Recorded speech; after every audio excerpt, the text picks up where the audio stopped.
Hello friends, स्वागत है आपका मेरे यूट्यूब चैनल देसी जी के ट्रिक में।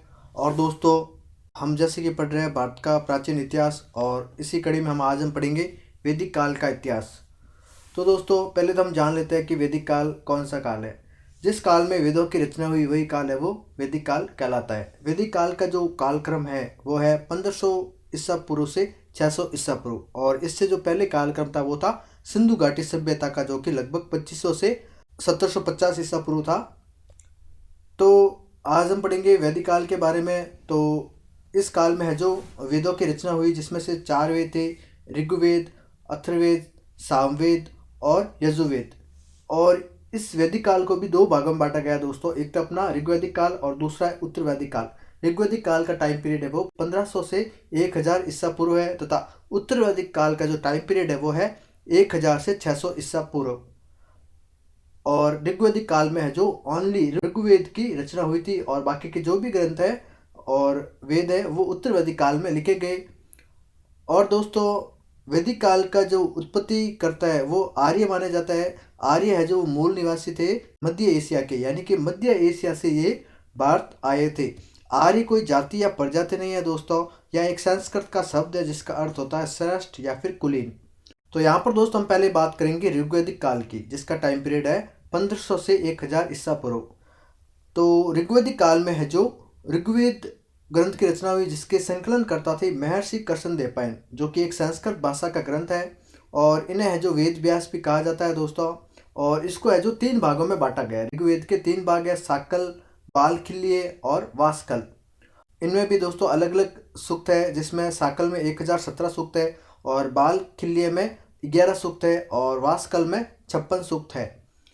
और ऋग्वेद में है जो देवताओं की स्तुति का वर्णन है। और ऋग्वेद में है जो इंद्र शब्द का प्रयोग 250 बार, अग्नि शब्द का प्रयोग 200 बार, और गंगा शब्द का प्रयोग 1 बार, यमुना शब्द का प्रयोग 3 बार, तथा गाय शब्द का प्रयोग है वो 176 बार हुआ है। यानी कि इसी से हम पता लगा सकते हैं कि गाय का कितना महत्व था उस टाइम।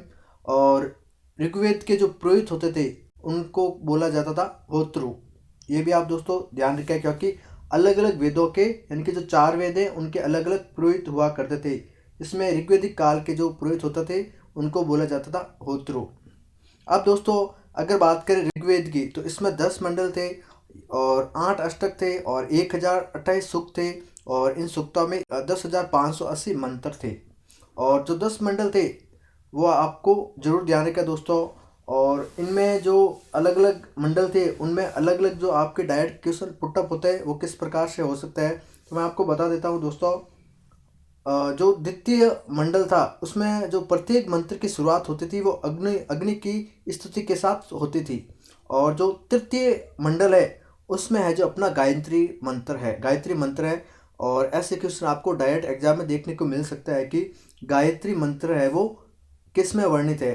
यह है जो अपने ऋग्वेद के तीसरे मंडल में है जो इसका वर्णन है गायत्री मंत्र का, और यह है जो विश्वामित्र द्वारा लिखा गया। और इस प्रकार दोस्तों बात करें तो अपने चतुर्थ मंडल में है जो कृषि की चर्चा हुई है। और सप्तम मंडल में एक प्रमुख युद्ध की जानकारी मिलती है जिसका नाम है 10 राग युग। और ये सप्तम मंडल है वो गुरु वशिष्ठ द्वारा लिखा गया। अगर मैं बात करूँ 10 राग युद्ध की, तो यह दोस्तों इसे हम कह सकते हैं कि जो सबसे पहले लड़ा गया युद्ध है वो 10 राग युद्ध है, जो कि रावी या फिर पौरुषणी नदी के किनारे लड़ा गया। इसमें दोस्तों 10 राग का मतलब है 10 राजा, और ये 10 राजा थे। इनमें से थे 5 आर्य और 5 अनार्य। ये युद्ध किस लिए हुआ था दोस्तों? और इस टाइम जो राजा थे उनका नाम था सुदास, और ये है सुदास है वो भरत या फिर त्रिशु वंश के राजा थे। सुदास ने क्या किया दोस्तों, विश्वामित्र को पुरोहित पद से हटाकर गुरु वशिष्ठ को है जो पुरोहित बना दिया। इसी कारण है जो विश्वामित्र ने 10 राजाओं को इकट्ठा किया, जिसमें से 5 आर्य थे और 5 अनार्य थे। और इनका युद्ध हुआ था राजा सुदास के साथ, जिसमें सुदास की विजय होती है। तो दोस्तों आपसे डायरेक्ट क्वेश्चन आ सकता है कि 10 राग युग, जो कि बहुत ही इंपॉर्टेंट है दोस्तों, इसका वर्णन है जो सप्तम मंडल में है। तो ऐसे क्वेश्चन आपके एग्जाम में पुटअप हो सकते हैं। अगर बात करो दोस्तों 9वें मंडल में, तो इसमें जो सोम की जानकारी मिलती है। सोम एक प्रकार का पेय पदार्थ है जो कि मुंजवत पर्वत से प्राप्त किया जाता था, और यह है जो सबसे अधिक पिए जाने वाला एक पेय पदार्थ था उस समय का। और अगर बात करूँ मैं 10वें मंडल की, तो ये सबसे नवीन मंडल था और इसके भी 3 प्रमुख सूक्त थे, पुरुष सूक्त, नदी सूक्त और विवाह सूक्त। अगर मैं बात करूँ दोस्तों वर्ण की, ठीक है, तो सबसे पहले जो वर्ण शब्द का प्रयोग हुआ था वो 10वें मंडल में हुआ था। और वर्ण है जो, इनको 4 भागों में विभाजित किया गया है दोस्तों। और इन चारों का नाम है ब्राह्मण, क्षत्रिय, वैश्य और शूद्र, ठीक है।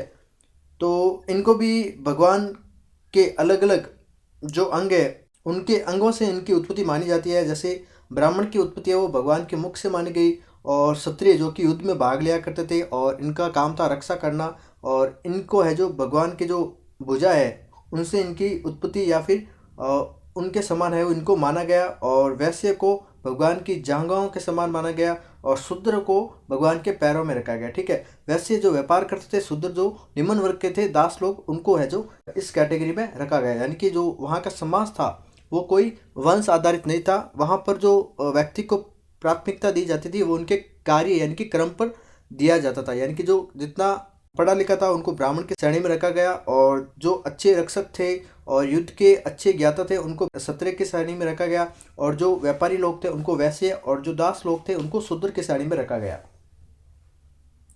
अब बात करते हैं दोस्तों यजुर्वेद की। तो यजुर्वेद है वो उत्तर वैदिक काल का वेद था। और अगर मैं बात करूँ उत्तर वैदिक काल में, तो यहाँ पर है जो सबसे ज़्यादा प्रमुख था भूमि, ठीक है। जिसके पास जितनी भूमि थी वो उतना ही अमीर था। अगर मैं बात करूँ यजुर्वेद की, तो इसमें 40 अध्याय है और 1990 मंत्र है, और इनके जो पुरोहित थे उनको कहा जाता था अदर्यो। जैसे ऋग्वेद के जो पुरोहित थे उनको होतृ कहा जाता था, इसी प्रकार आप ध्यान रखें दोस्तों, यजुर्वेद के पुरोहित को अद्रव्य कहा जाता था। और यजुर्वेद में यज्ञ की विधियों व नियमों की जानकारी मिलती है दोस्तों, और इसमें जो बलि प्रथा की भी जानकारी मिलती है। यजुर्वेद को दोस्तों 2 भागों में बांटा गया, एक तो है कर्षण यजुर्वेद और दूसरा है शुक्ल यजुर्वेद। और जो शुक्ल यजुर्वेद था वो एक पद भाग में था, और कर्षण यजुर्वेद था वो गद्य शैली में था। अब बात करते हैं दोस्तों सामवेद की। सामवेद में जो संगीत व गायन से संबंधित जानकारी है वो सामवेद में मिलती है, और ये भारत का पहला संगीत ग्रंथ माना जाता है। यानी कि भारत के जो पहले संगीत ग्रंथ की जो उपमा दी गई वो सामवेद को दी गई। अब बात करते हैं दोस्तों इसके पुरोहित की। तो सामवेद के पुरोहित को कहा जाता है उद्गाता।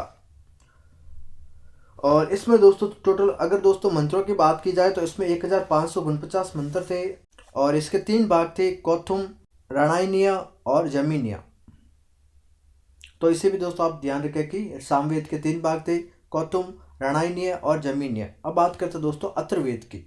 अथर्ववेद को दोस्तों उस समय का सर्वश्रेष्ठ वेद माना जाता है, इसे लौकिक वेद भी कहा जाता है। इसमें जादू टोना, भूत प्रेत, वशीकरण, औषधि आदि के बारे में है जो जानकारी अच्छे से दी गई है दोस्तों।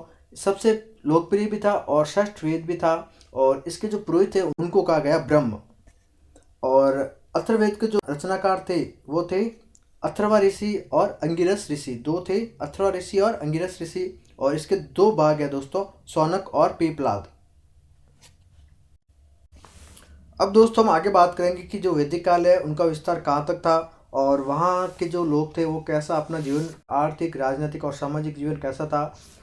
तो अगर मैं बात करूँ दोस्तों अपने हिंदुस्तान की या भारत की, तो एक प्रदेश था सप्त सैंधव प्रदेश, जिसमें है जो 7 नदियाँ थी। यानी कि जो पंजाब में आने वाली 5 नदियाँ और प्लस सरस्वती और सिंधु, इनको मिलाकर टोटल 5 नदियाँ थी। और यहाँ का जो आसपास का क्षेत्र था उसे सप्त सैंधव है जो प्रदेश कहा जाता था।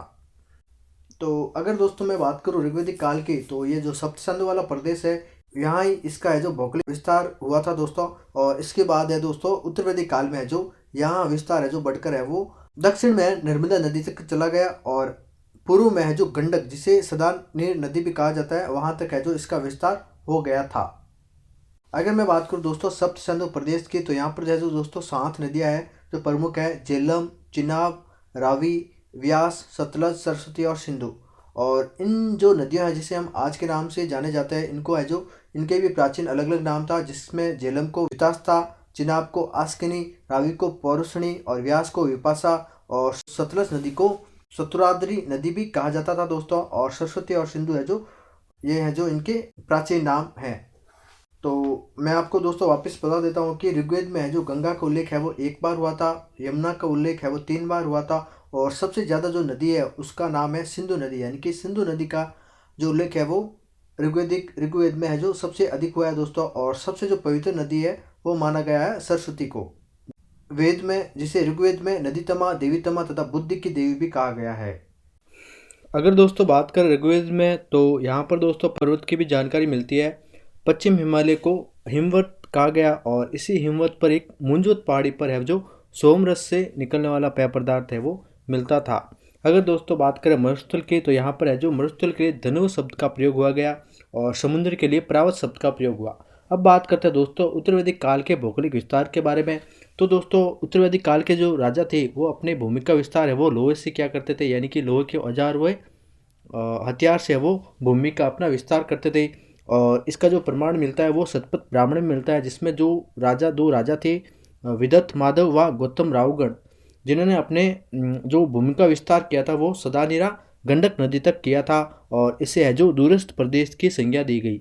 और इन्होंने जो अपना क्षेत्र का विस्तार किया था वो आग के गोले और लोहे के प्रयोग से किया था। तो यहाँ पर दोस्तों हमने वैदिक काल के जो भौगोलिक विस्तार है तथा बेसिक्स हैं उनके बारे में दोस्तों हमने जाना है। अगले वीडियो में दोस्तों हम बात करेंगे वैदिक कालीन राजनीतिक व्यवस्था के बारे में दोस्तों। तो यहाँ पर दोस्तों हम आज का वीडियो समाप्त करते हैं। अगर दोस्तों आपको मेरी आज की वीडियो पसंद आई है तो इसे ज़रूर लाइक करें, शेयर करें और कमेंट बॉक्स में लिखकर जरूर बताएं कि वीडियो कैसी थी। धन्यवाद।